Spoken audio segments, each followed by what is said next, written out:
Megan and Bill, there's a huge bump under the rug at the LA Times. What the Times has swept under the rug is a tape of Barack Obama in a 2003 speech at a celebration for a Chicago professor named Rashid Khalidi.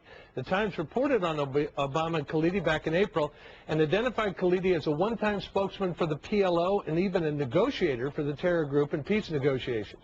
The Times reported at that celebration, Obama spoke of his long and close personal friendship with Khalidi and his wife, of the many dinners they shared at the Khalidi home, how talks with Khalidi had been, quote, consistent reminders to me of my own blind spot and my own biases, and how these enlightening conversations needed to be repeated, quote, around the world.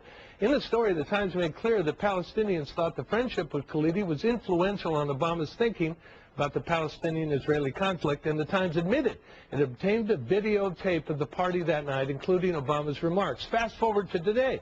The Times refuses to release the video. In other words, the public doesn't need to see that video. Now, let's imagine it were John McCain speaking at that dinner celebration for a PLO spokesman and PLO negotiator. Does anybody honestly think the Times would not either have already released the tape on its own website or would have passed it to a network to make sure Jewish voters knew that McCain had been consorting with a one-time PLO spokesman? Of course it would have. But it's not McCain. It's Obama, and the media is protecting him again. My prediction: the tape swept under the rug at the LA Times will remain there at least until after November 4th. Actually, come to think of it, maybe much longer. Write to me at Gibson Radio at foxnews.com. Check out the radio show, 6 p.m. Eastern, XM 168, Sirius 145, and on the web at gibsonradio.com. Thanks, you guys. Thanks,